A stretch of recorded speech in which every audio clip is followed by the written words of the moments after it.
उनका जो स्वभाव था वो करुणामय था, वो किसी को दुख देना नहीं चाहते थे और उनके इस प्रवृत्ति पर महाप्रजापति चिंतित रहा करती थी। क्यों चिंतित रहा करती थी?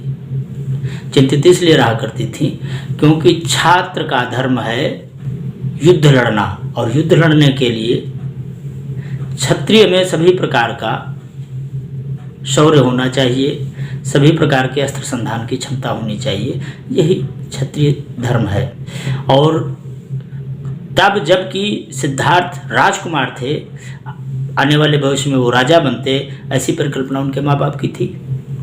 तो आखिर एक राजा बनने के लिए क्या क्या अपेक्षाएं माँ बाप रखता है या समाज रखता है, या कम से कम आज कोई बुद्धिमान व्यक्ति हमें बताए कि भाई एक राजा में क्या क्या गुण होने चाहिए थे उस काल में, जबकि राजा का जो मतलब था वो हाथ में तलवार और कंधे पर धनुष, एक वीर पुरुष। तो प्रजापति को चिंता होती थी। सिद्धार्थ बोलता गौतमी से पूछ बैठते तो माँ एक क्षत्रिय को लड़ना क्यों चाहिए? तो गौतमी का उत्तर होता क्योंकि यह उसका धर्म है। प्राचीन काल में क्षत्रियों का यही धर्म कहा गया। तो सिद्धार्थ उसके उत्तर से संतुष्ट ना होता, वो गौतमी से पूछता माँ ये तो बताओ कि आदमी का आदमी को मारना एक आदमी का ही धर्म कैसे हो सकता है? गौतमी उत्तर देती ये सब तर्क एक सन्यासी के योग्य है। मतलब ये कि ये एक प्रवृत्ति धर्मा व्यक्ति के लिए ये तर्क नहीं है।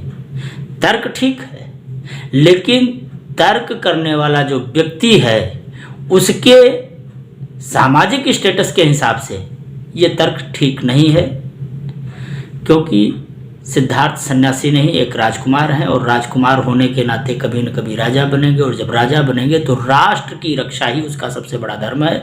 और राष्ट्र की रक्षा का मतलब दूसरे राष्ट्र से अपने राष्ट्र की रक्षा और सुरक्षा करना। और ऐसी कंडीशन में राजकुमार सिद्धार्थ कहते हैं कि आदमी आदमी से लड़े, ये क्यों? क्या ये बात भारत पाकिस्तान के संदर्भ में भी लागू होगी? और क्यों नहीं लागू होनी चाहिए? क्या मोदी जी को ये कह देना चाहिए कि भाई हम आपके मित्र हैं? अच्छा, क्या उससे समरसता बन सकती है? कोई तरीका है ऐसा? कोशिश की गई है। बुद्ध का ये दर्शन भारत की विशेषता रही है। हम भारत ने हर मौके पर, हर मंच पर इस तरह की उदारता प्रस्तुत की है। लेकिन क्या ये उदारता एक अंतिम सत्य है?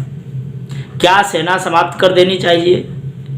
क्या ये जो परमाणु बम, ये जो परमाणु शक्ति के लिए जो इतनी परेशानियां भारत ने उठाई लेकिन फिर भी उसने परमाणु विस्फोट किया, क्या नहीं करना चाहिए था? कम से कम बाबा साहब की निगाह में नहीं करना चाहिए था।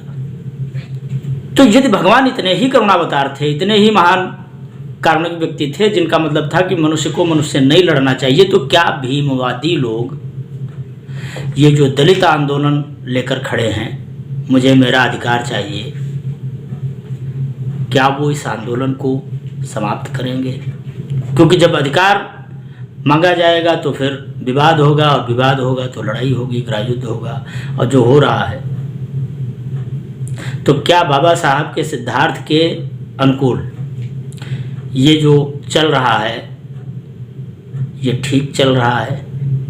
कोई भीम यानी इस बात का उत्तर देगा कि क्या उसका आचरण बाबा साहब के सिद्धार्थ के अनुकूल है? ये तो है स्वभाव की बात। अब बात करते हैं बाबा साहब के सिद्धार्थ की संवैधानिक समझ पर। एक राष्ट्र के संदर्भ में एक संन्यास धर्मा व्यक्ति राष्ट्र के लिए विनाशक होगा या विकास करने वाला होगा, ये बड़ा प्रश्न है। यदि राष्ट्र में सैन्य बल समर्थ ना हो तो क्या राष्ट्र सुरक्षित रह सकता है?